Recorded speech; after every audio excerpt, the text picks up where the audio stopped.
What do you want? And I love dick. Live from Cool Boys Central. You can be the boss down there.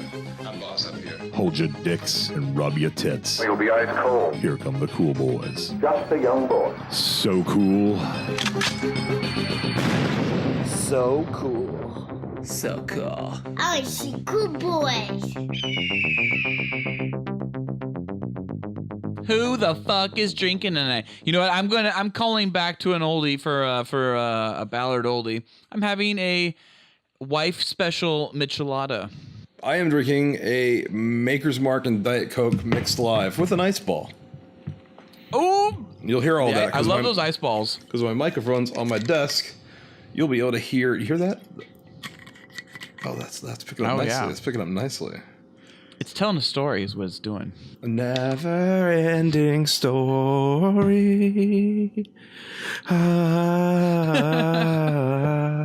What are you drinking, Oli? Folks drinking whiskey like Deckard in Blade Runner. But Ryan Gosling drinks fucking vodka Like a weirdo. like a weirdo. I'm a man. But then he drinks whiskey again with Harrison Ford. Spoiler. Spoilers! Well, I am not drinking either. I wish I was drinking whiskey, but unfortunately I'm just drinking some red wine tonight. Doesn't Jared Leto only drink red wine? I think Jared Leto only drinks cum. Jared Leto's a piece of shit. Hope he dies. Greetings, Cool Boy Nation. Welcome to a fabulous special installment of the Cool Boys podcast. What, isn't there more script? Or at least like an I'm Felk? Yeah. Is there more script? Hold on. At least introduce who you are. I'm Felk. Oh, okay, good. I'm Ballard. And I'm Noli. So cool. This episode, we'll be discussing the Blade Runner franchise. It's got a question mark. But first, we have some Cool Boy updates. Ballard, do you have any updates? Yes. Actually, let me go first because yours is so much more exciting than mine. I got a chair. I got a new fucking spaceship chair. Yes, you do. And now now my ass is comfortable. And I've got it's got fucking lumbar support. It transforms. Oh, a fucking leg rest comes out. What is... Is that for masturbating? Yeah, it's for masturbating. It's actually excellent for that, I bet. I haven't tried it yet. So what is Felk just pulled a leg rest out from underneath the chair. It has a little pocket tucked away just for it. I think your next update has to be you masturbating in that chair and letting us know how it is. Yeah, live masturbation. So, Ballard, what's going on with you? Yeah. Is anything on fire? So, guess what? Neil Blomkamp released a new short. And Oat Studio released a new short called Adam Mir. And Adam Mir is actually chapter 2 in a 2-part story with Adam. And it's just about like some robot that woke up. But that's not my update. No, it isn't. Good. It probably would have been my update if something real didn't happen.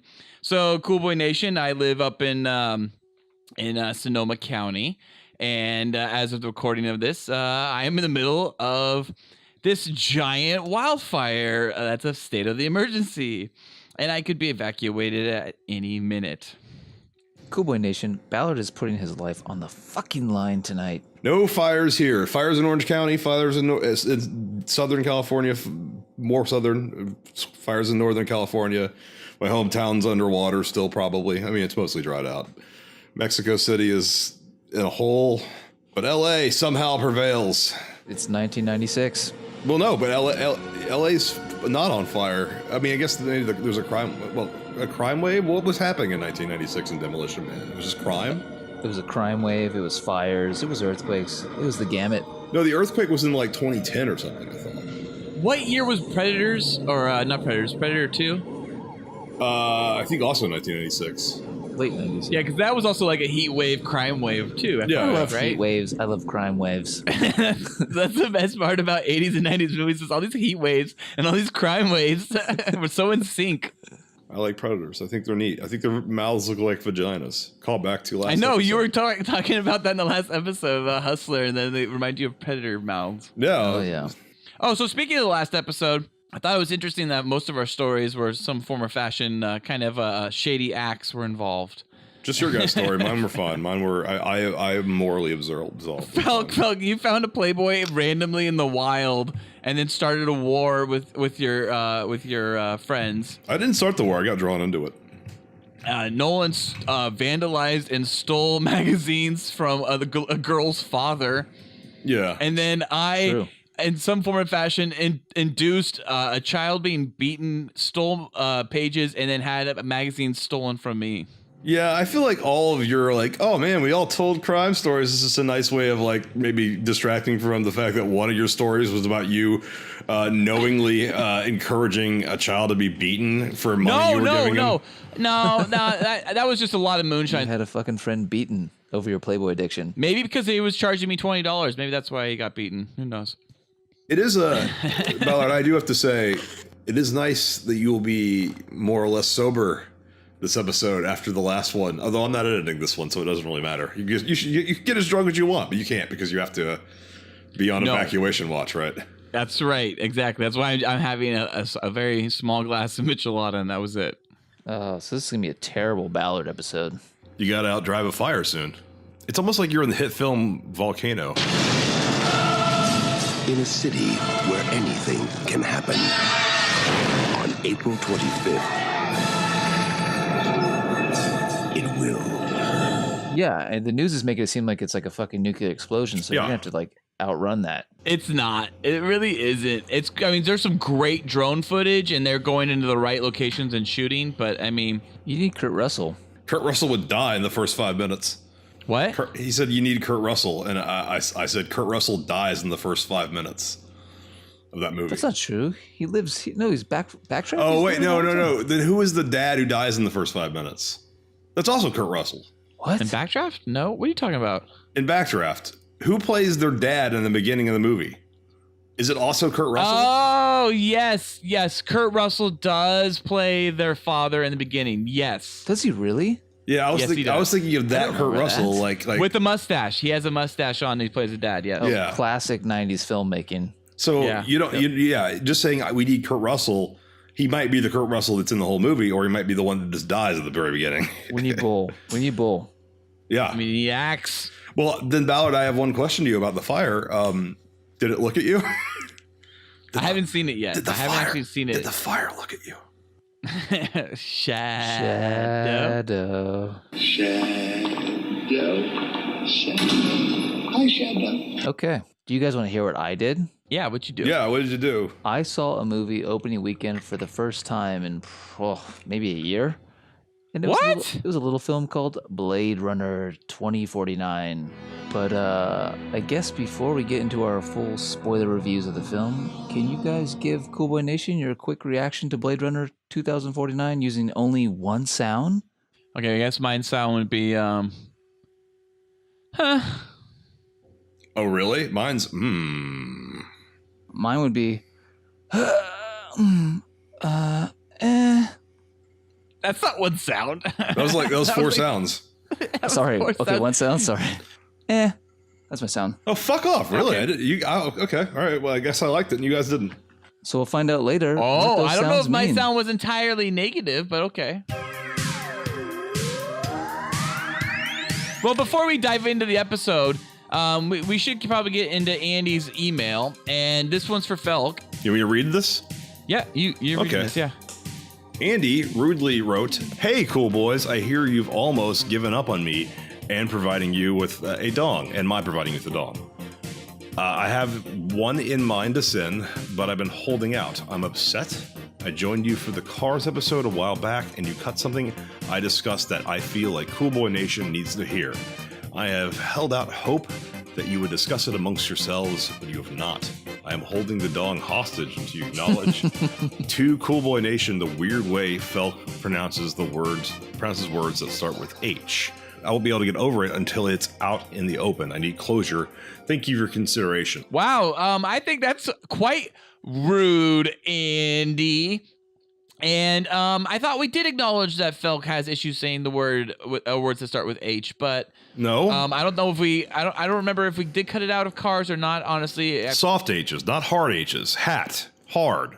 I can say H. Humid just fine. in Houston, I think, is what he wanted you to say, right? Humid. I say humid. I say Houston. People just say Houston. I say huge, which I mean a lot of people say it that way. Say that again. Say it again. Huge. Say it again. Huge. Add cock to the end of that. Huge. Who says huge cock? Huge cock. cock. People say huge cock. Huge cock. Huge cock. Huge cock. No, it's huge cock. I say huge cock. Okay, well, Andy, I was in speech therapy until I was about 8 years old. I had some problems talking when I was young, and I guess that's one of the things that just got a pass. And thank you for making fun of a disability. That's really nice of you, Andy. Maybe next we can get a guest who's in a wheelchair, and you can. Why haven't the Cool Boy Nation acknowledged that guy can't walk? Ha ha ha ha ha. Hope you feel good about yourself, Andy. Hope you sleep at night comfortably. Pronouncing humid to your satisfaction. All right, way to go, Felk. I thought it was a rude email, honestly, when I saw it. And I was like, I don't think he knows how rude he's being. I'm going to let Felk tell him how rude he's being. And I was like, certain you do it, and you did. So I thought it was good. Well, yeah. Hey, Andy, come back on. We love you, though. Yeah. Yeah. Wait, I got a question. So huge cock isn't it's Felk's disability and not a Texas slang? I think it's just a Texas slang. I think it is. That's the question actually that's kind of being brought up here really in the end. Yeah, is this just accent versus New Yorkers do it impediment? too. New Yorkers go, oh, that's a huge building. You know, they say it that way too. So it's like, I think it's just an accent thing. yeah. But Andy, Where's Andy from? Bring that up. Boringville, USA. Yeah, what an asshole.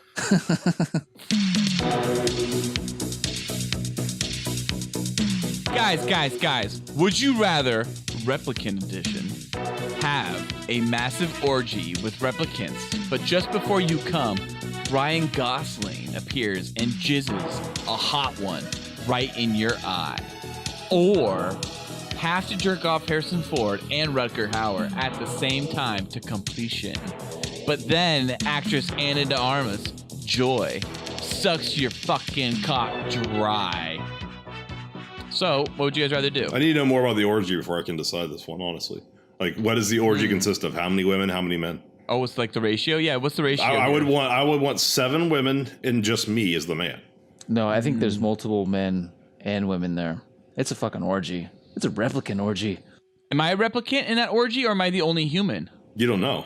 That's the Blade Runner way. Yeah. You don't know, that's for sure. My biggest question is about that is like, do I get to finish? It sounds like Gosling's just jizzing in my eye before I go, and like, can I finish? Oh, but just before you come. So every time, but just before you come, Ryan Gosling appears and jizzes a hot one right in your eye. Jesus Christ! Yeah, that's Coming's not gonna overrated. happen. Some of the best sex I've ever had, I actually didn't even come. You know what?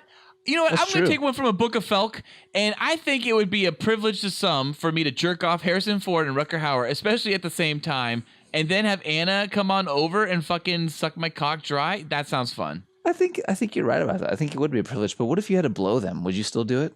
No, I think at that point I'm just Because that's two diving into an blowies. orgy. That's 2 blowies. I don't think I could do 2 blowies. Because here in the orgy, you might end up blowing 3 guys. But the difference about the orgy is a mob mentality. And once you get into that mob mentality, a lot of stuff starts to fly around. Ideas get a little bit crazy. And I'm sure everything gets a little wild and it's okay and everyone's cool with it. But if you're just sitting there sucking Rutger and then move over and then suck Harrison and then move back over and suck Rutger and then move back over and suck Harrison, like that's just kind of awkward. Keep going. You know, and then you're just kind of like a machine for them to be using. And they're the machines.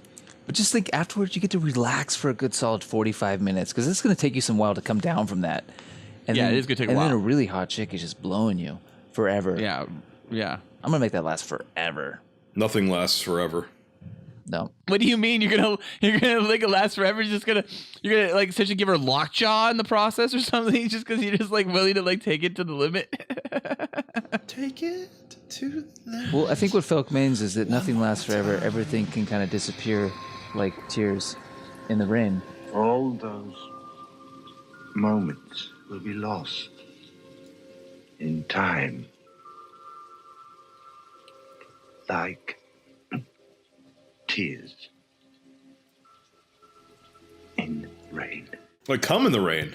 If you come and it's raining, I mean, you could still tell the cum from the rain, but it'll wash off eventually. I guess it'd be more like I've never if you fucked in the spill rain. cum on your desk and then you spill milk on top of it. Will anyone notice? People fuck in the rain in movies, I feel like. I never fucked in the rain.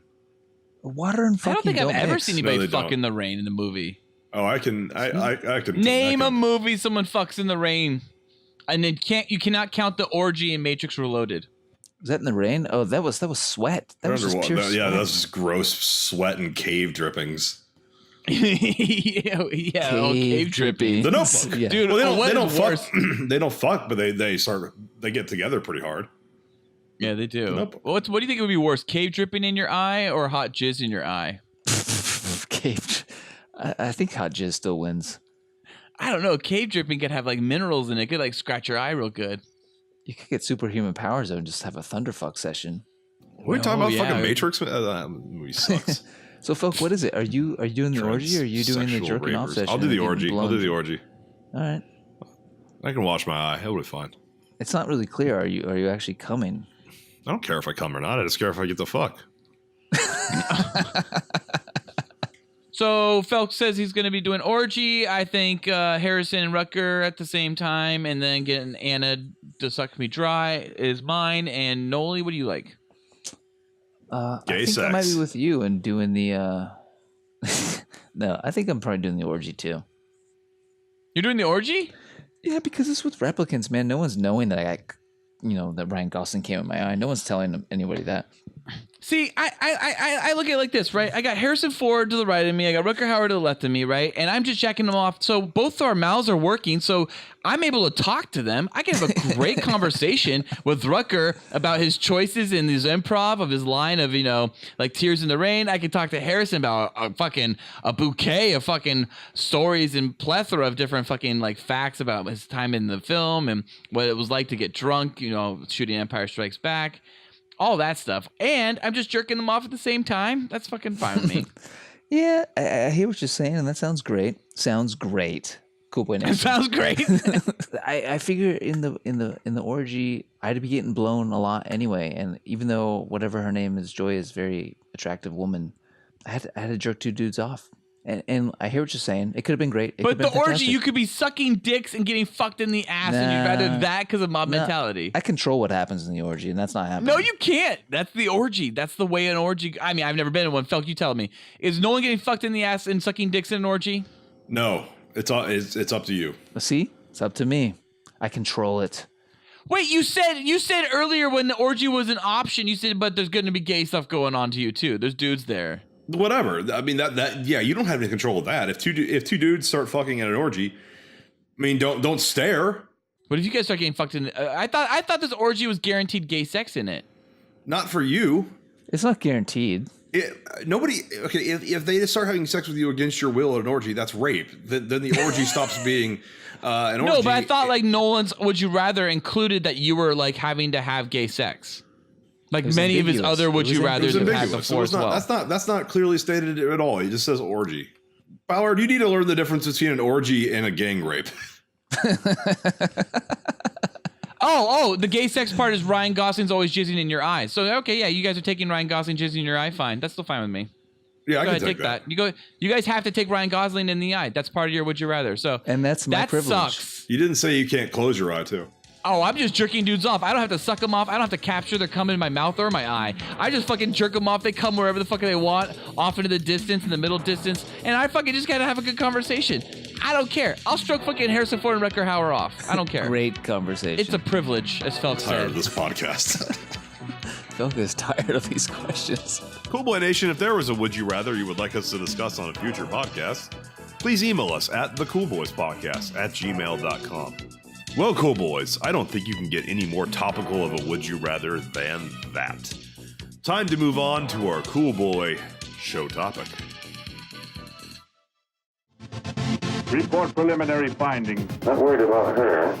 We gotta keep him gagged. Cool Boy Nation, pop your cocks and drop your tops. It might be interesting and important for you to know. It's time for our Cool Boy show topic. Hey, I like that. Spoilers. No sweat. So cool.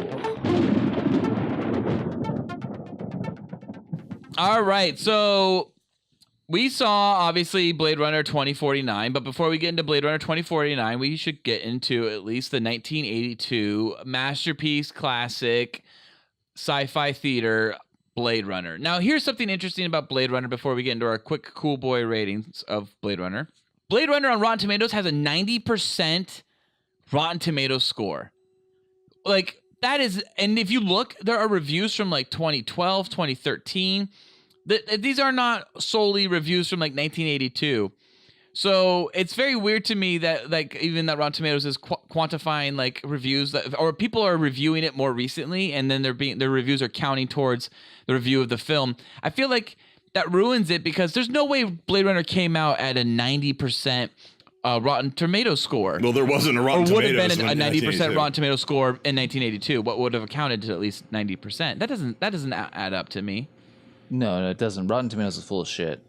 Well, yeah. Well, Rotten Tomatoes is just taking a lot of reviews. The issue is that a lot of people now today are reviewing the film and they're giving it great reviews instead of Rotten Tomatoes only accounting for just the 1982 reviews. That also would have been for a different cut of the movie. So, I mean, that 90% is for the final cut. Exactly. And so that's the other question. So these people are reviewing Blade Runner, and if you review Blade Runner, you're reviewing the 1982 version, which is the theatrical version that originally aired with the voiceover. But they're reviewing Blade Runner from the final cut, and then they're calling it the 1982 version. So it's this weird, really fucked up thing on Rotten Tomatoes where Rotten Tomatoes is just this place where all they're doing is an algorithm that takes in all these different views and then essentially creates like a certified fresh or a rotten meter based on just percentages. That's about it, based on positive versus negative reviews.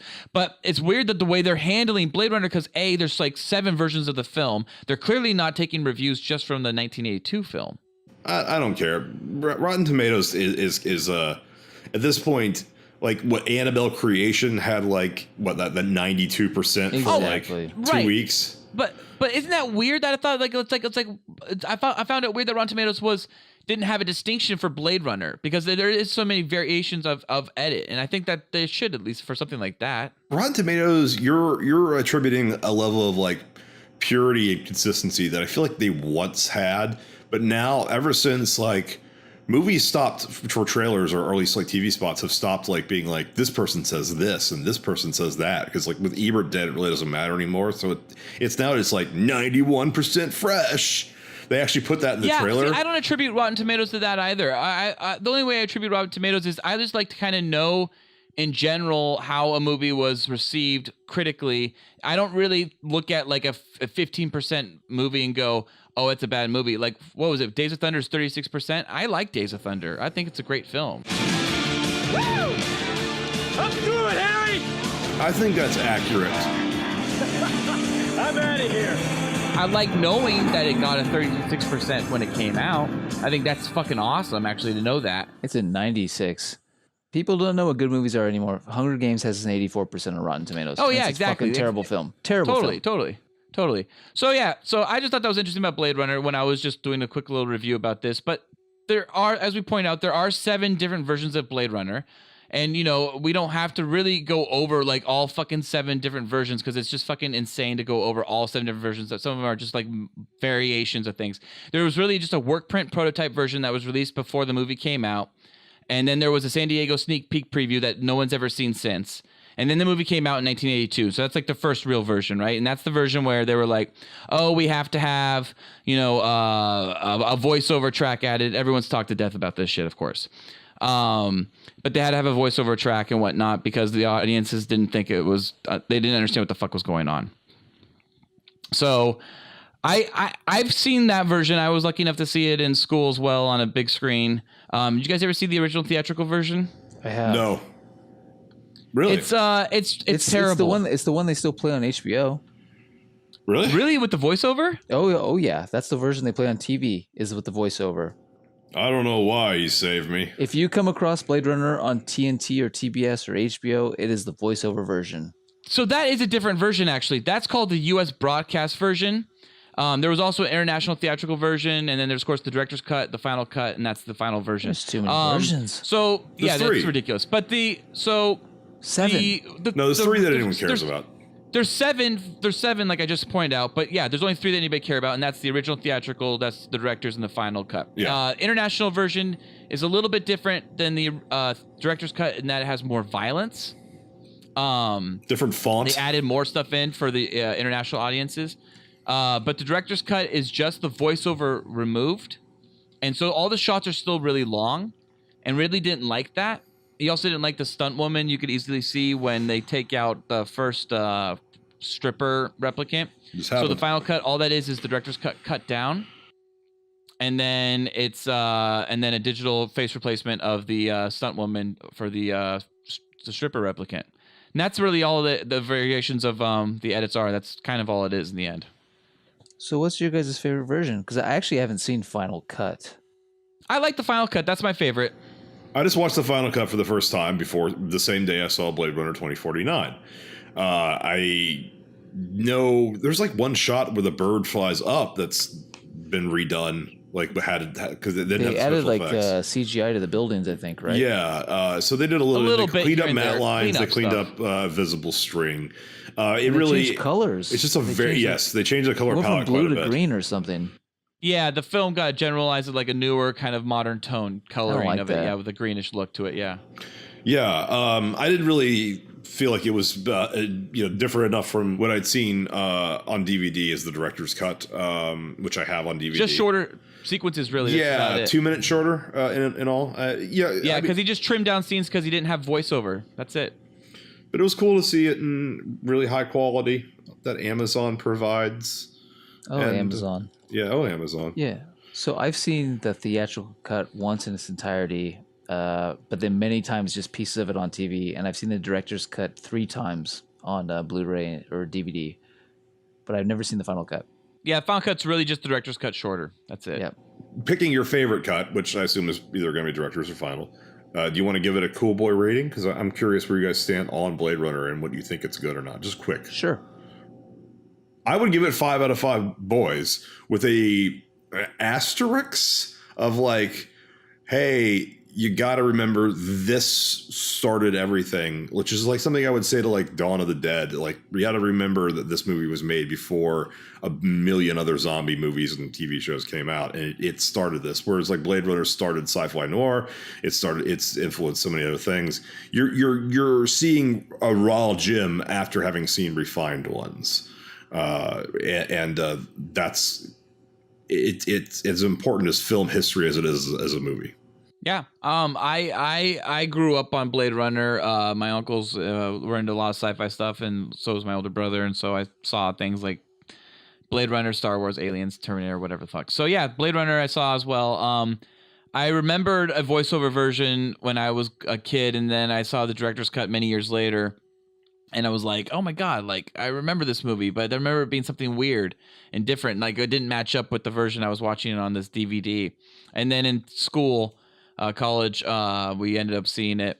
And it was the original theatrical version. And that's with the voiceover. And that's when the teacher even told us about that, like, prepare us. Like, this has got a terrible voiceover. And they told us all about the voiceover. And, essentially, it seems like Harrison throws it on purpose. So I've seen the movie. I've never seen the version, but I've seen like all the clips of his voiceover parts, and they're hilarious. Yeah, I guess he didn't like purposely throw it. I guess what he said is that he gave it a dry take, and then they with the expectation that they would come back to him to do a cleaner version where he would actually put a little bit more emotion in it, but he just didn't give a fuck. They just didn't give a fuck to get back to him. And they don't advertise for killers in the newspaper, but that's what I was. They call me a Blade Runner. They don't advertise for killers in a newspaper. That was my profession. Ex-cop. Ex-Blade Runner. The voiceover is a completely different character than it is in a film. So that's what's weird. It's very weird. It is a totally different character. It's a very good point. I didn't really think of that ever. It is a totally different character. I give it 5 out of 5 boys, but I would say the theatrical version is really horrible with that voiceover. I don't even count really brings the movie down to like maybe a 3 out of 5 boy film. But I don't care about Blade Runner, about the theatrical version. I just care about the final cut or the director's cut even, and that's a 5 out of 5 movie for me. See, I have a problem with that. If a movie's a 5 out of 5, it should be fucking perfect on the first try. This movie's went through so many takes. Watch Batman vs. Superman: Dawn of Justice, and you'll change your mind. Oh yeah, totally. It's a masterpiece. For me, Blade Runner is hard because like it's one of those movies like I don't think is that great. I think it's very overrated, but it's one of those movies that I keep coming back to and like wanting to watch because it is visually satisfying, and you can see there was a lot of work put into making this movie good. I don't find it as it doesn't really work for me as a movie. And Harrison Ford's character is like not likable, and he's not charismatic at all. He's very boring. That's why Roy Batty's the main character. Yeah, that was the problem with seeing the new one. It's like, do I even care you're in this, Harrison? Because like your character like is shitty. Like sort of. He's like, a blank Indiana slate. Jones coming back, like I expect something from Indiana Jones. When Deckard came back, I didn't know what to expect because I just remember Deckard being boring. Yeah. I guess for me, like when I remember kind of like rewatching the movie and stuff like that, like even like, in my teenage years and things, like, yeah, it's a different Harrison Ford. It's definitely not Indy, and it's definitely not Han. It's definitely not Jack. And so you kind of have to think like Jack. It's a vast Jack Ryan. Oh, okay. So it's a vastly different character. Ben Affleck is my Jack Ryan. I don't go on the missions. I just write reports. John Krasinski's my Jack Ryan. I run supply chain logistics for the Western Hemisphere. Chris Pine's my Jack Ryan. You sold this as an office job. Alec Baldwin's my Jack Ryan. I am not field personnel. I am only an analyst. So you got to just think that like like it's a major departure for him. I kind of like that, but I do also look at it as it's Roy's movie. I think that I like to look at it that way as well, because he's I think Rutger's amazing in it. Yeah. Anyway, so my review is like, I don't love it. I don't hate it. It's very interesting to me, but I'll still give it a 3 out of 5 Cool Boys. Alrighty, so we got what? We have a 5 out of 5 for Blade Runner from Felk, 5 out of 5 Cool Boys for Blade Runner from Ballard, and Nola, you are a 3.5. Is that right? Yeah. I feel, and you guys tell me if you think it's true, because what I experienced was in film school, the first movie they show is like 2001: A Space Odyssey, and if you don't like that, they want to kick you out. Yeah, that's a great movie though. I love it. I love it too, but a lot of people. But if you get past that, they show Blade Runner, and I feel like they even hold Blade Runner to a higher standard. Where if you don't like that, you're like out of film school. They're like, oh, okay, you're not a geek. But I'm a film geek, and I don't really like Blade Runner that much at all. I just find it a very overrated film. And like, it's just one of those films like, do you guys feel like you have to like it because film geeks say you have to like it? I like it. I fully respect anyone who says 3 out of 5. Anyone who says like, I get why people love it, but it doesn't click for me. I can only understand that. Just as I love Dark Souls, but understand why people who like playing games on easy will never play Dark Souls. Because Blade Runner's plot is thin. It's simple. There's almost nothing to it. It's a detective story about a detective who doesn't really do too much detecting, but maybe he's not a detective. He's a bounty hunter. There's no mystery that you're wondering about getting solved. There's no resolution to the villain's quest or the hero's quest, really. It just kind of ends. And there also is the whole thing, I guess this will affect 2049, that Harrison Ford doesn't feel like when they made it, Rick Deckard was a replicant. The Philip K. Dick story, there's no indication that the hero is a replicant.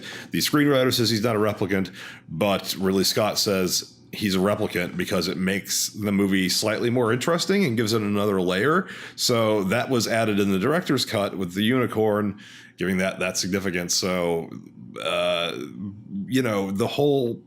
the director's concept for what the point of the movie is very different than other people who made it. So it's like, it's not cohesive. That's why there's multiple cuts. It's a mess. I think it's a mess. Yeah. No, but that's what I think speaks well to Blade Runner, is that Blade Runner is kind of like classic 80s wallpaper filmmaking, where like you just make a movie that's just it's just emotive and it's atmospheric and that's about all it is. And you just get into that atmosphere or you don't. And so that's why some people like things like Manhunter or, Heat. And then other people like don't like Heat, or don't like Manhunter because they can't get into that. Yeah, if you release a movie like Blade Runner today, there's really nothing to latch on to. Like just folks said, there's no good story. Well, they did. There's no good character. No, they fixed a lot of those problems. And we'll get into that in a bit, 2049. We can get into it now.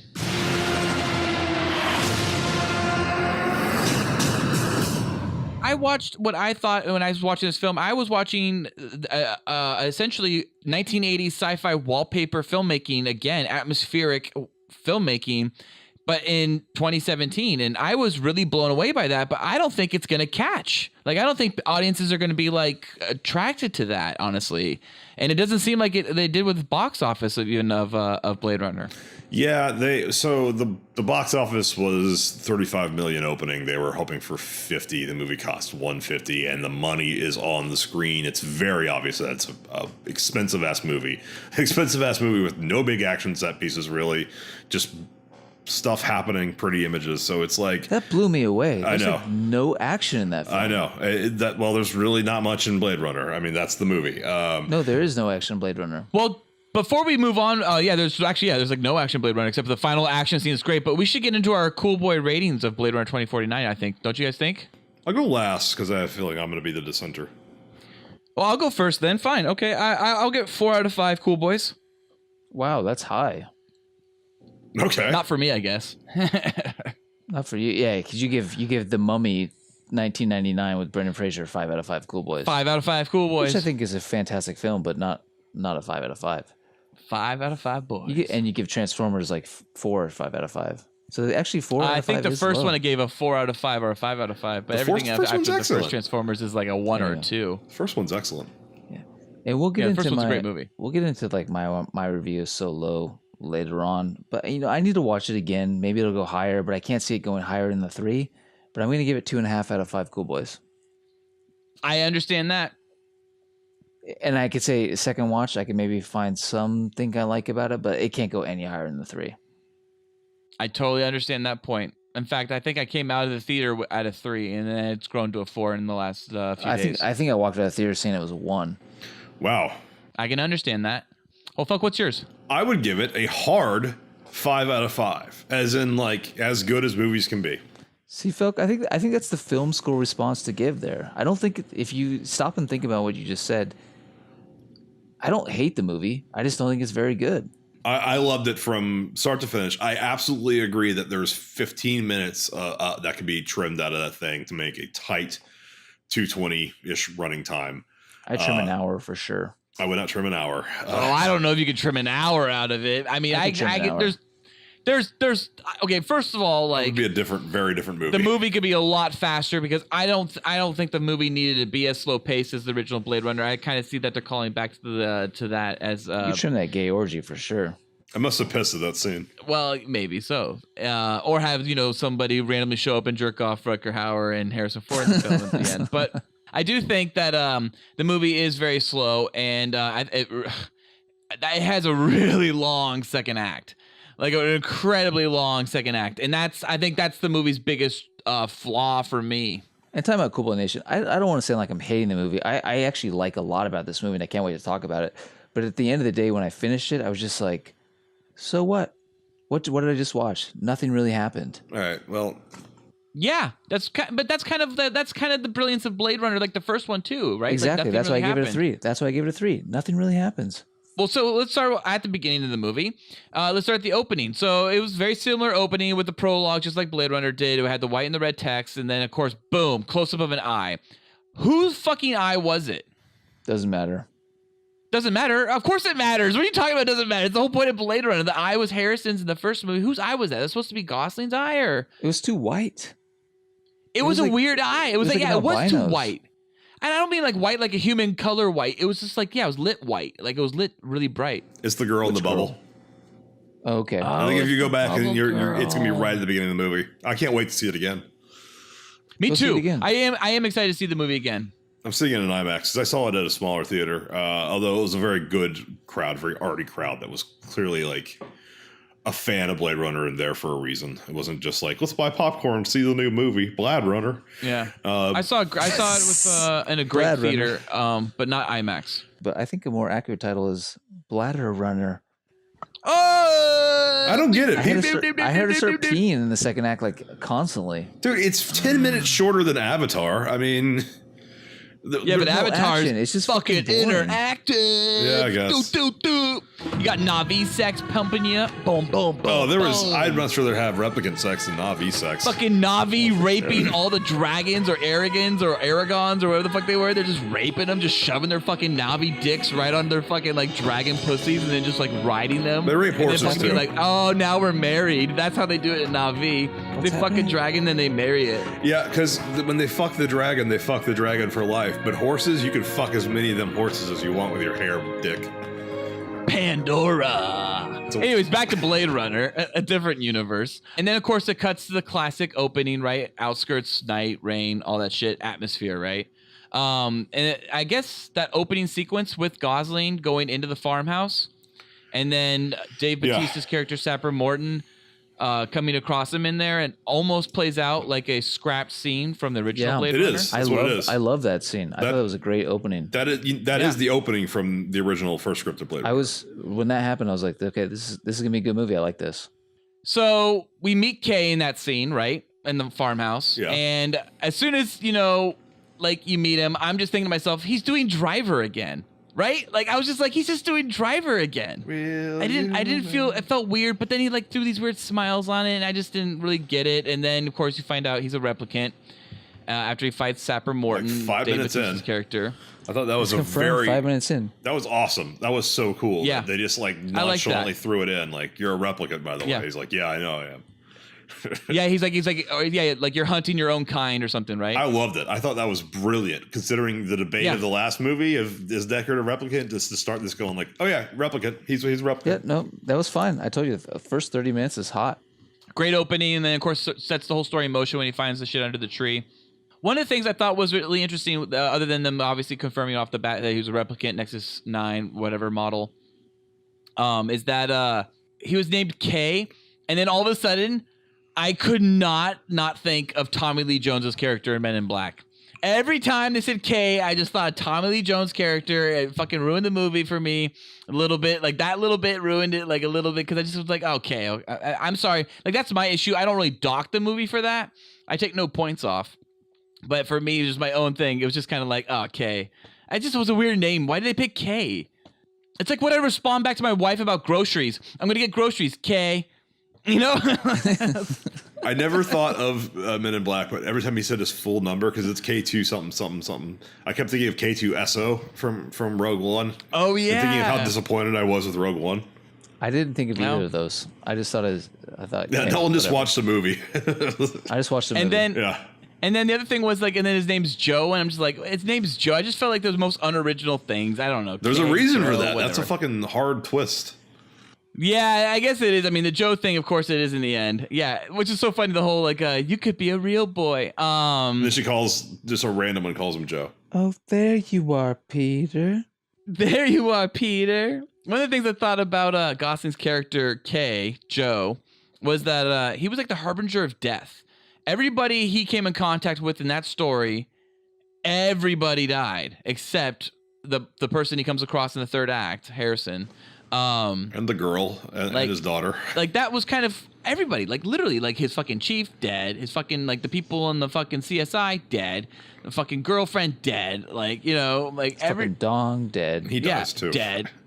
Everybody dies in this movie. It's just and it's all because of their connection with K. No, it's all because their connection with Deckard, really, and his daughter. Yeah, but if Kay doesn't go around like bringing it's like I guess what it is this is not a knock on the movie, honestly, but it's one of those type of film noirs where like once the detective starts to like get involved, he just like not only do the dominoes fall, but it's like and so do everyone's lives. Like it's that kind of detective story. Where That's it's noir, man. Noir's dark. It's not all noir, but it's this kind of noir, and I like it. I mean, I love it. But the first Blade Runner was not this style of noir. It was not like, like as soon as the dominoes start to fall, everyone dies. Like nobody dies in Blade Runner other than what, like Tyrell. All 4 replicants die. The replicants don't count, but Tyrell dies. Tyrell dies. They kill all the humans in this movie.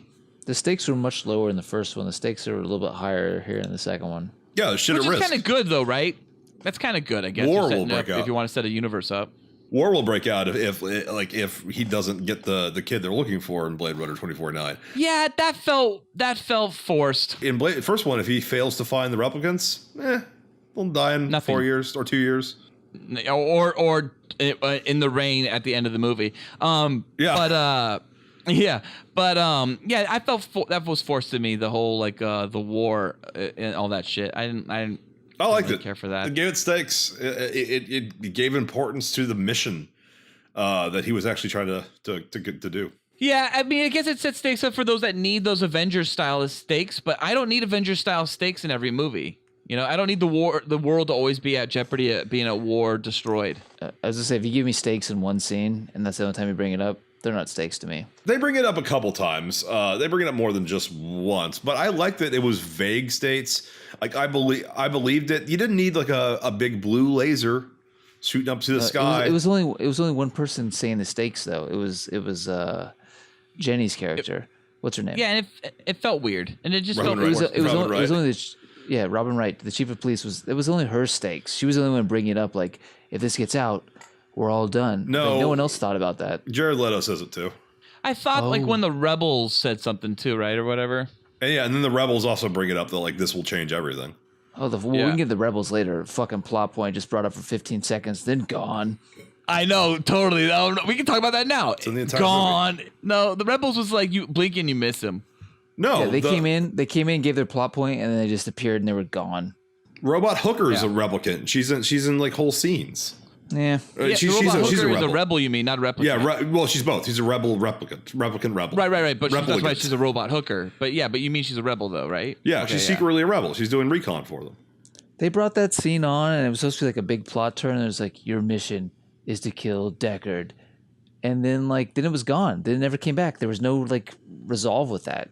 Yeah, there's a lot of that in this movie in general. That's a big issue I had with the film. I can get into that more with Jared Leto's character, I guess, for me. Finds him and doesn't kill him. Well, Phil, you're talking about a perfect film, a 5 out of 5. I'm just bringing up fucking plot holes that I didn't like. I don't think they're plot holes. I think you missed stuff. I may miss something. That's why I'm definitely willing to revisit the movie for sure. Yeah, it's definitely viewer. The war is not that vast of an importance on the plot, but I thought Dave Bautista was actually good. He was awesome. I thought he was great. He's a real. A lot of people actor. are kind of hating on him though, because he just kind of shows up in the beginning of the movie and then he's gone, and then people are treating it like the Channing Tatum of Kingsman, or they're treating it like he sticks the bill. He was good. He was fine. He was fantastic. I think he just needed to be an opposing force to show that your character was robotic. Because at first, aren't you supposed to think Ryan's a human? So you're like, oh, he's gonna lose this fight, and he takes him through a wall. Yeah, it's great. And then you're like, oh, as a human, that would hurt. They open with an action sequence.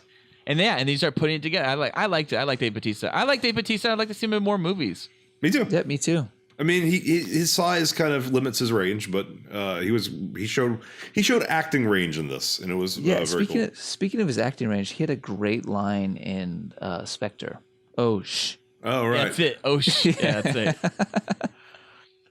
Well, speaking of great lines and great acting, then we come across after Kay finds the body in the coffin under the tree.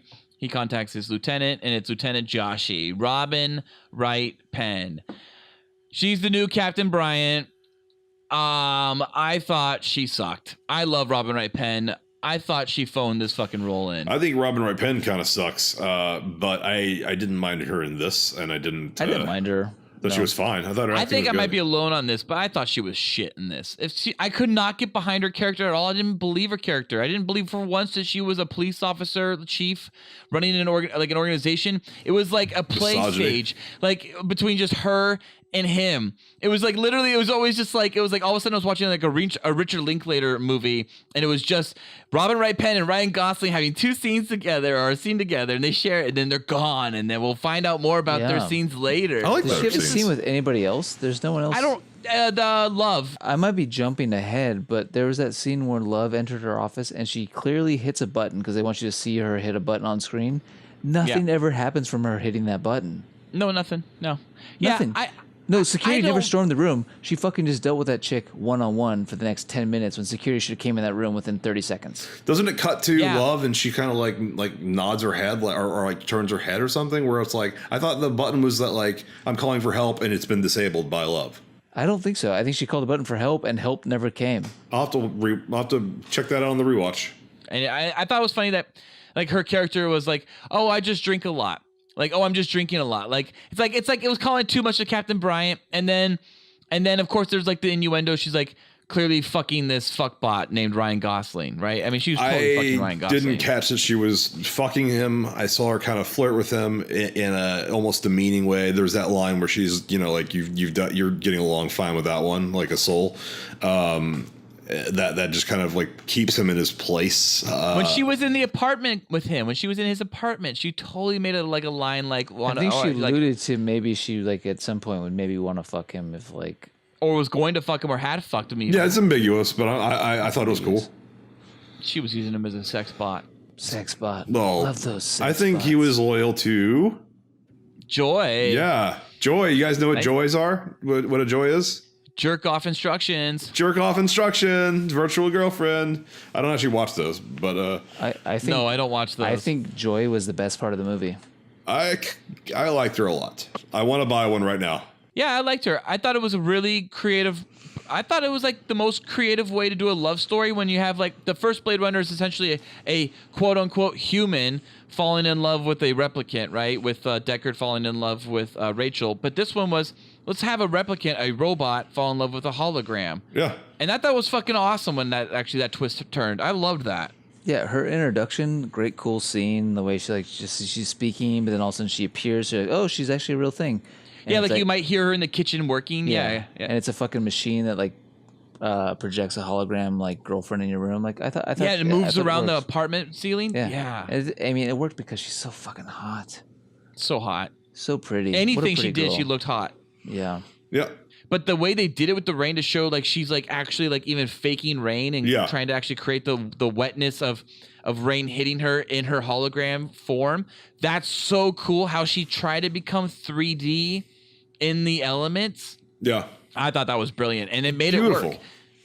I don't know. Yeah. I'm not so emotionally invested in that character and the way they use it at the end is just so fucking brutal but beautiful. Dude, I thought you would like Joy the most, Felk. Like I really no, did. I like, want to buy. I'm watching the movie and thinking this is Felk's dream woman. I've looked into buying them. They don't exist. Oh, the other thing I thought was interesting about her, especially since she was a hologram, was when they did the fucking 3-way with the with what we talked about, the rebel replicant and Joy. I think that was my favorite scene in the movie. That was your favorite scene in the movie? I think so. So for me, it felt original. You could have removed that whole plot. And that movie would have been shorter. They could have, but I felt it was original, and I'd never seen anything like that before. Yeah, no, I would never. Oh yeah, it looked great. Plot. That was excellent, and the layers of what's happening there because she's a spy, basically the hooker is, and that's Mackenzie Davis, who is a hottie in her own right, kind of weird looking. It was kind of interesting that they chose to not do nudity in that scene, even though both of those women do nudity. That was unique in the way that they focused on her up. Like they made it intimate. And then of course the whole thing of not having ever seeing Joy, like his Joy, like Kay's the one he had a relationship with. You never see her nude. But then you see her nude as a billboard for everyone to see. And it, you know, the whole idea I'm moving ahead a little bit, but she calls him Joe after she finds out like maybe you're a real boy. You need a name. Joe. It's gotta be Joe. And then of course the one that he's never met, the billboard calls him Joe. Like you look like a regular Joe. And it's just like, oh, that was just programmed into her. It wasn't special to him at all. And it's so fucking heartbreaking. And you see it even as a fucking android, right? As a fucking replicant. You see it. He's like heartbroken right then. That was great. So yeah, that's kind of something about Ryan Gosling that was interesting is he did as a character, he did venture further and further away from the driver or whatever it was, driven or that style of acting. And yeah, he does get more emotive. The movie is called Drive. Robot. Drive, that's it. The Driver or Driven. Don't watch Driven if you are looking for Drive. Driven is not a good movie. Maybe I'm jumping ahead too, but do replicants come? No, you're not jumping ahead. That's all you. If you want to talk about that, what do you like? Yeah, do they come? I don't know.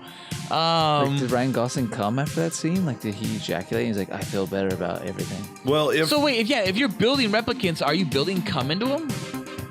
Yes. I don't know. There's blood. Why would there be blood? Babies in them. There's cum. I don't know why they were building blood into them. They did. I know. That's what I kind of like about the androids from the Alien universe. Me too. I agree. I don't like when androids are too real.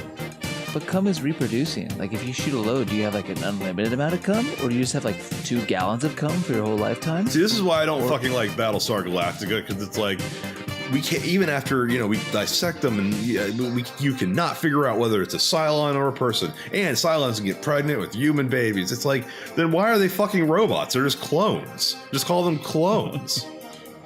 Yeah. At least with this one, at least with the replicants, they try to make, like when Daryl Hannah gets shot in Blade Runner, and she like glitches out. And just like all of K's in 2049 is like testing, like where he has to repeat words and stuff to establish like a baseline of like, they establish that they're still kind of robots. They have super strength.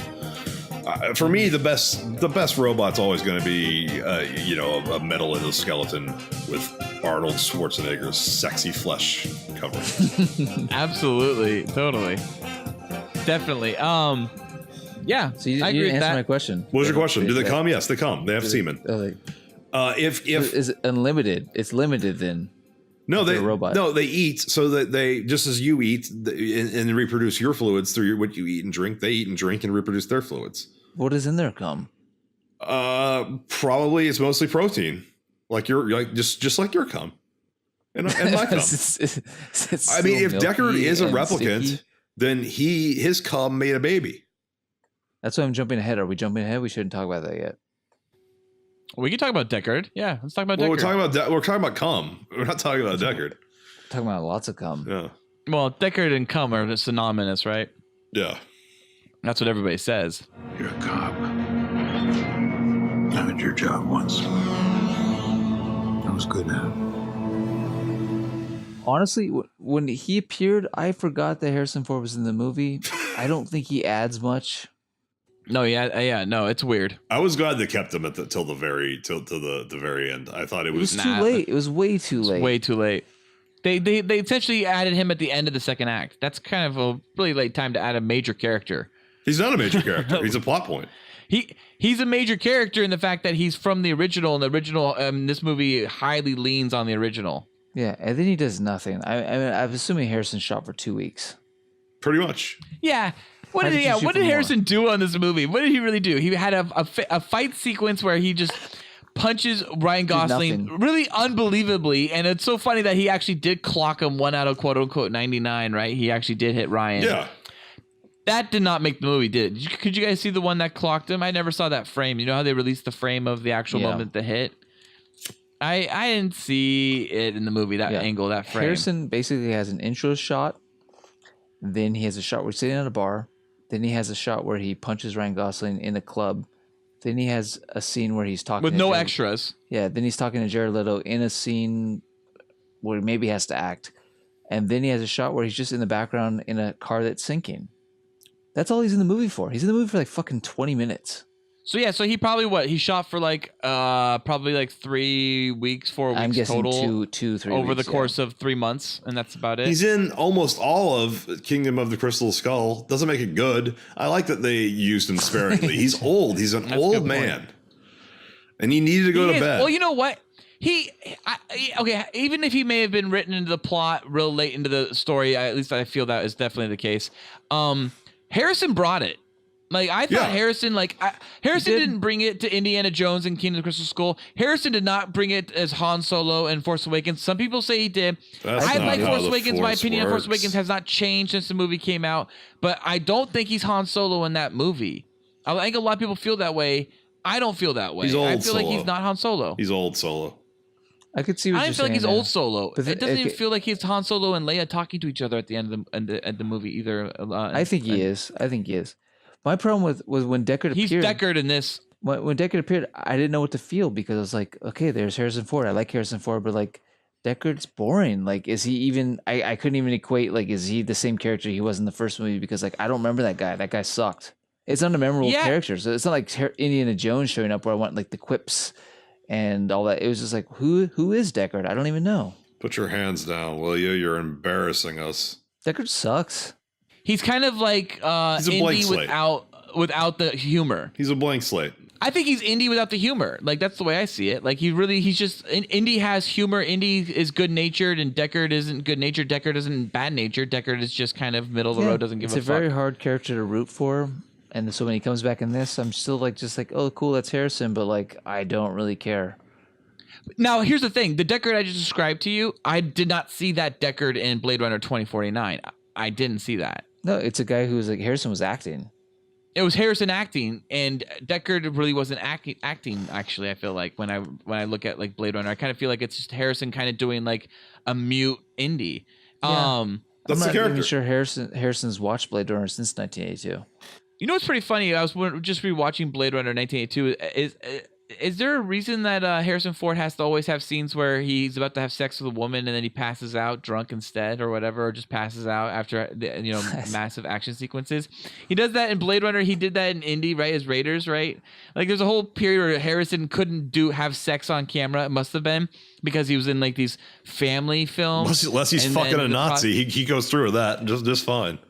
He fucks Elsa. Oh, for sure. He totally fucks Elsa. But you only see the shower he has afterwards because it was a dirty when he's fuck. with a Nazi who was fucking his dad, he gets it up just fine. Okay, here's a question for you guys. Willie Scott? Does Elsa? Yeah, he fucks Willie Scott after the movie. Point, I think. In the movie? No, after the movie. Yeah, in the movie. Afterwards. Yeah. Afterwards, yeah. I don't think they fucked during the course of the film. There's no time. No time for love, Dr. Jones. No time for love. No, but they do, as soon as they get back to the village after the whole event, yeah, they fuck for sure. But does Harrison fuck Elsa in the ass? And that's why he has to shower? Or is it just a really sweaty Italian Venice fuck?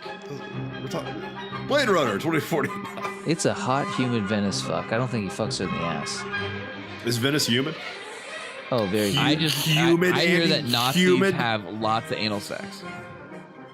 Huh. Well, all right. And then Deckard, other than showing up at the 2-hour mark, and of course Harrison bringing in his fucking acting roles. I think the movie might have been better if Harrison didn't show up. I thought it was a pretty much perfect amount of Harrison Ford. No, I want all Harrison Ford. No, he's like Worcestershire sauce at this point. He's old and kind of tangy. You don't want too much of him. You don't, but I want more than just the final act only. I wanted to see like Harrison be in the movie a little bit more, honestly. I really do want to see nothing that. to the plot. I like Kay. I like Kay enough that I was down with the whole movie of Gosling. Gosling did it for me. And I was fine with Kay too. I thought Gosling was fun. Only because his character grew. If I had drive Kay, I would have not enjoyed the movie. I would have been frustrated. I've been like, come on, I just saw you do this all over again and only God forgives. Like, I don't need to see you every single role, Ryan Gosling, you do. I didn't see La La Land, but that's just bubblegum, fucking Hollywood shit. So he's really a completely different character. He's actually really versatile and can be like really energetic and a lot of movement. Watch Crazy Stupid Love. Yeah, exactly. And I'm sure that's very similar to his La La Land roles. No. Anyways, so I've heard mixed reports since the movie came out that like, some people were like, oh, now it's for certain now that Deckard is a replicant. And other people have been like, oh, no, it's for certain now he's not a replicant. And it's neither not made clear. But Wallace does say either Rachel was engineered to like Deckard, or he says something along the lines of Deckard was manufactured to fall in love with Rachel as well. I couldn't remember, but there was something along the lines. Wallace did say that. He ended that line with being like, but who knows? Like, it was just like... Like no one knows. Maybe you were designed to love her, or maybe you weren't designed at all. Is the line, I believe. Yeah, that's what he says. Yeah, so. Oh, it was leading towards him being a replicant. I was like, oh my god, they're confirming it. But then Jared Leto was like, but whatever he said, Felk. What did he say? Yeah, or maybe you weren't designed at all. Yeah, and that's how the conversation ends, and that's it. Yeah, and then of course you have Harrison, who believes that he's not a fucking robot, and really, like we've already stated, thinks he is a robot. There was a stipulation for coming back was that it not be confirmed. This is my problem with the whole debate. The first movie didn't even delve into this. This was something that happened years after when everyone was like, this is a fucking shitty movie. Let's find a reason to like it. So they created a director's cut. They threw in that scene because Ridley wanted to fucking have a debate about it. It was never in the original film. Harrison Ford never acted like he was a replicant. The unicorn was added in 10 plus years later. With 10 plus years later. Footage from Legend. Yeah, 10 fucking plus years later. This scene is fucking created. It's created a reason for this movie to exist. There was no debate on who was a replicant or not. No, yeah, that's all Ridley later, of course, yeah. That was a stipulation Harrison Ford had to come back, was that it not be a thing, like is he a replicant or what? Yeah, Yeah. Which is fine because it's a fucking stupid thing. It's stupid. And he just took a unicorn shot and literally mixed it with old deleted footage from an older movie, and that's it. Yeah. That's all it was. And ending on the unicorn, him picking it up so that it like hammers it in. Oh, and then speaking also of Deckard, when he eventually gets captured, he goes and sees Wallace. And before we talk about Wallace, I want to mention what Wallace actually ends up showing Deckard, because I just want to get over it right now. Wallace, who's Jared Leto's character, who's the guy that ends up running Tyrell Corporation, which is end up calling me Wallace Corporation. He shows Deckard to try to fuck with Deckard to change his heart or whatever. Rachel, and she comes out as CGI fucking Sean Young. It looked like shit. Okay, that's really. I thought it looked. What? I was blown away. I thought it looked great. Yeah. Oh my god, her mouth was like keyframing every which way. Her mouth couldn't stay in one fucking part of her. I thought it was the worst I've ever seen. Compared to Carrie Fisher and Grand Moff Tarkin, I thought she looked fantastic. worse. I was like, how did they do this? Great. At first, her face. I was like, did they just de-age Sean Young? I thought they rotoscoped out the original footage and put it there because I was like, how did they make it look so good? But then she talked. She looked great until she talked. No, I disagree. I think she looked fine. When she talked, she looked horrible, and when her face came into the light, she looked god awful to me. I mean, I honestly thought. I don't know what theory you saw it, but I thought she looked great. No, I thought like Michael Douglas and Ant-Man looked better. But I don't think they de-aged her. I don't know what it was. I think they created her from scratch. Yeah. 'Cause no one wants to work with Sean Young anymore. No, I wouldn't. And compare, like they got one word out of hope, and hope looks fake as shit. They got her to like say like two like full sentences, and it looked, I thought, perfectly real. I thought that was one of the highlights of the movie. Like when she walked out, I was like, oh my god, that's like the best CGI I've ever seen. Yeah, me too. Oh no, it took me out of the movie. Ripped me out of the movie immediately. I'm like praising this movie right now, and you gave it a 4 out of 5, and you're just ripping it apart every single time we're talking about it. I feel like the movie's plot was self-contained, but I did feel like there were these weird little tangents that I think work in a Blade Runner film, but don't work in a 2017 film. And so for me, I did get bored a little bit in the second act. And I realize people are probably going to like, he's just an idiot and he needs fucking action. No, but, I feel like its pacing was very 80s, and that's probably why it's not completely resonating with some people. And that's not Denis' move. Like, Denis doesn't do that kind of style of movie making. Like, Sicario is a fucking, like, I love Denis Villeneuve, by the way. I've seen all of his American films, and they're fucking all great. I believe Enemy, it's I like. Denis I like Enemy. Villanuevo. It's Denis Villeneuve. I know, it's Denis French. Villeneuve. But hold on, here's my thing. After coming out of this movie, no, I don't know how to say his name. French Canadian. I'll say Denny. French Canadian, that's right. Yeah. Denny. It's Denny. It's Denis Villeneuve. Denny. I'm now coming out of Blade Runner thinking that he's a very overrated director. Nope. No. I think he relies on Roger Deakins to give him these great images. Because think about it. Did he do anything with a camera in any of his movies? No, there's nothing with a camera. It's more like a stage play with great lighting. There's no like interesting camera move happening. It's just like what about crossing the border in Sicario? The camera's doing all kinds of crazy shit. I love Sicario. What is it doing? I disagree with Sicario. It's moving through cars like they're all like, it's almost like it's like the floor is lava, like they're boats. It's beautiful. It's really cool. It's or really when the energetic. fucking special ops go below the horizon before they go into night vision. Yeah. And they That's a just Roger cut Deakins shot. That's a Roger Deakins shot. He lit it. That's beautiful. That's a great shot. I'm saying it's a great shot. I'm thinking Great shot. he's elevated by a great cinematographer. As a director, he's missing from all his movies. Something's missing. And I'll tell you right now, here's what I thought about Blade Runner 2049. Something's missing from it. It has no tension. It has no drama. It has no action and no entertainment value. So therefore, it is a 2.5 out of 5 Cool Boys for me because it's clearly missing something. If you're going to make a 2.5 hour movie, at least have some tension for me to bring it along. Like when it got to the end, I was like, I haven't been invested in anything. I was invested in the mystery of who Kay is and who the kid is. I was invested in the emotional relationship he had with Joy, and it wasn't enough to carry me through 2.5 hours. I was entertained by the visuals, not needing an action sequence. I was so surprised that there wasn't like a big action set piece, and I was so happy for it. That was great. Yeah, me too. And I think it needed one. No, I mean, I don't. I like that they weren't, because that's kind of what Blade Runner always has been. Like that ain't based Blade on the Runner. last film, right? And that's why I don't think it's that great of a movie. It's both of them are missing something for me, but I can see why people love them. They are missing a second act action set piece. They definitely are missing that. I like the way the first movie paces that, I feel like the second movie doesn't pace that very well. And then when it does have a second action sequence, it's when Joy dies and Deckard is kidnapped. It's very quick, but it's also very real. I like that about the way it was so quick, because in the future, it's like the way Love takes out the rebels that are coming on Gosling. She can just take them out so fucking fast, because in the future, your drone technology, your cruise missile style technology, whatever that is, harnessed in the future in 2049 is going to be precise and quick. And so the reality is, tactically, in the 2049 world that they've developed with replicants as your ops, they're just boom, lickety fucking fast, in and out as fast as they can be. And that makes sense.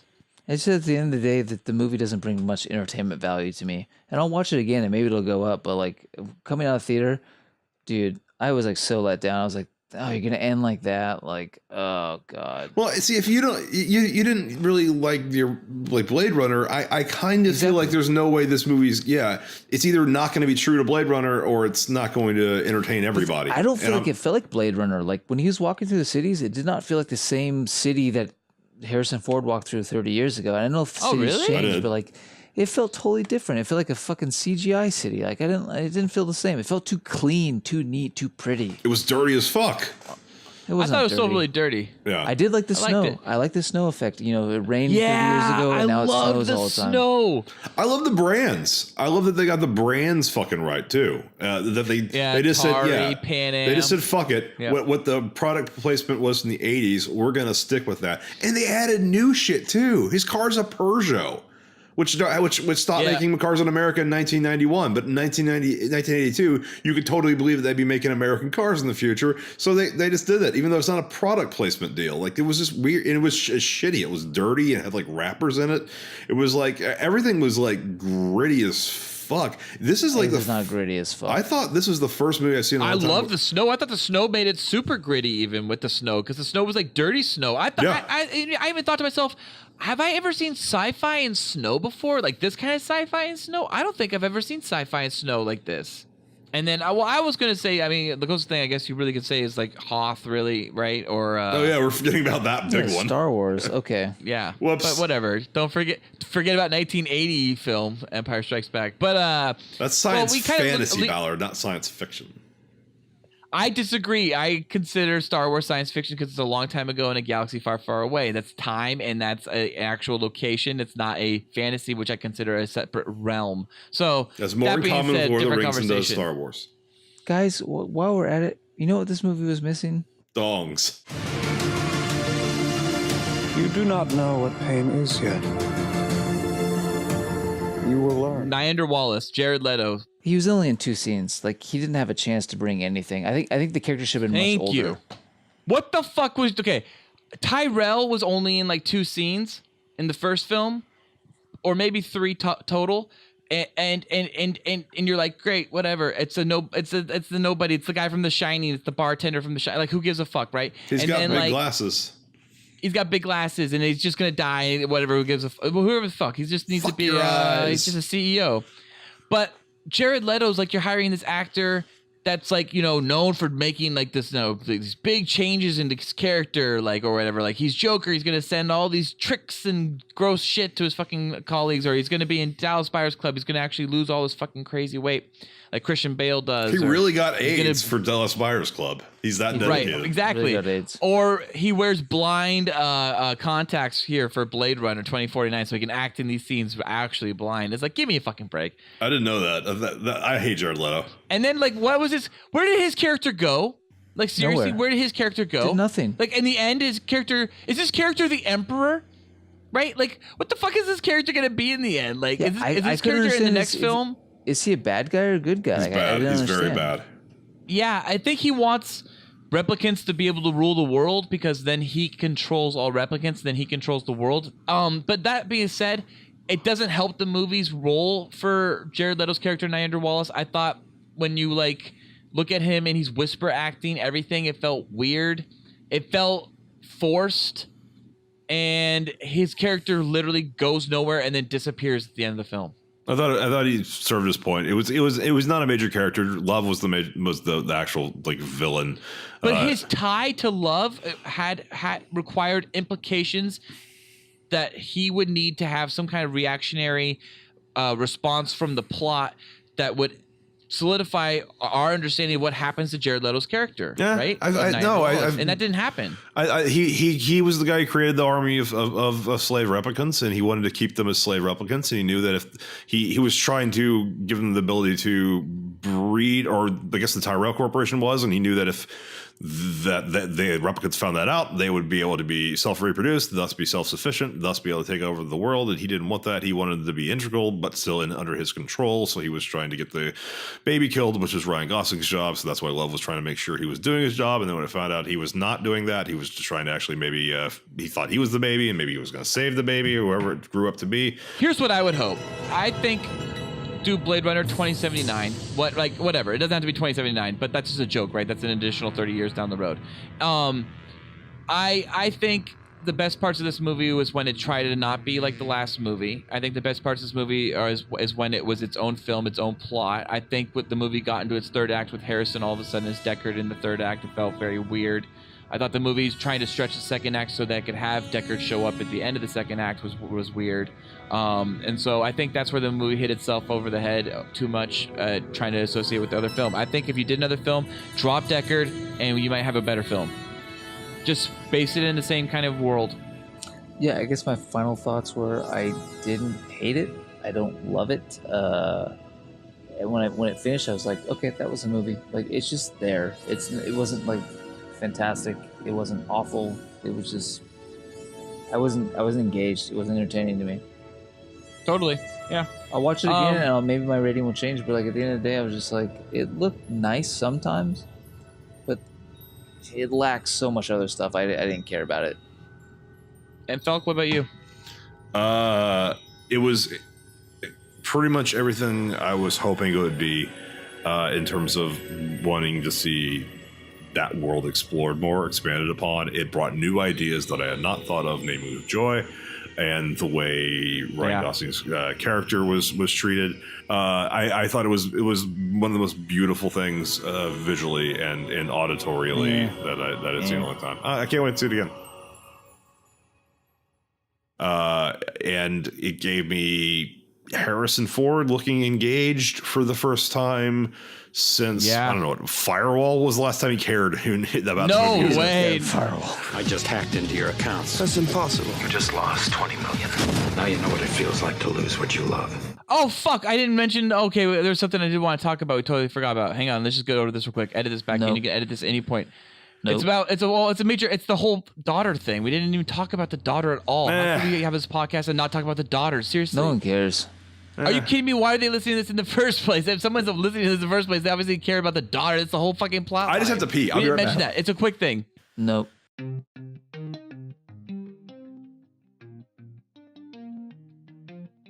Well, that brings us to a close of our review of Blade Runner 2049 and the Blade Runner franchise in general. New episodes of the Cool Boys podcast come out every Tuesday, unless there's a major fire. Be sure to follow us on Twitter at Cool Boys Podcast and find us on Facebook. We are the Cool Boys Podcast. You can email us at thecoolboyspodcast@gmail.com. That's the Cool Boys Podcast. Just in case that's why people aren't emailing us. Be sure to like and subscribe to us on YouTube, and you can find us on YouTube by searching for the Cool Boys Podcast.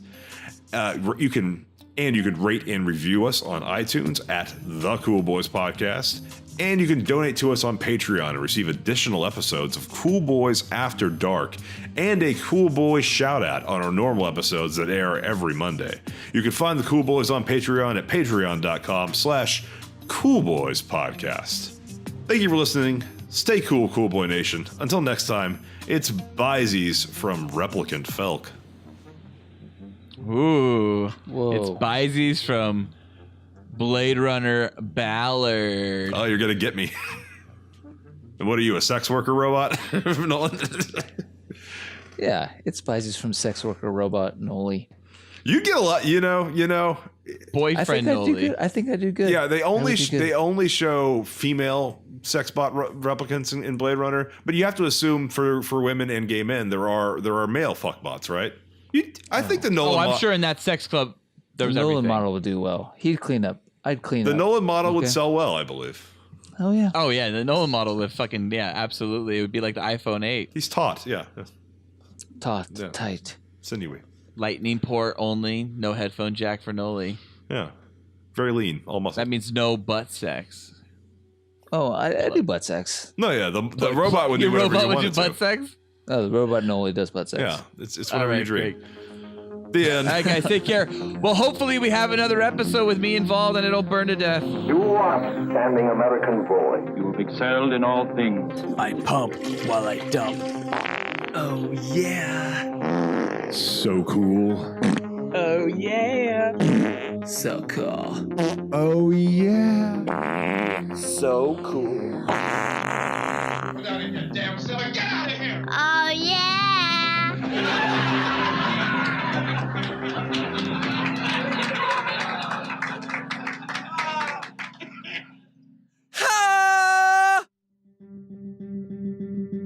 This episode of the Cool Boys podcast was brought to you by... I've had McDonald's in so many different places, and you know where the best McDonald's ever was? America? Just outside Auschwitz. Oh, come on. It makes sense. They have experience with ovens and grills. Get some Cool Boys. So serious.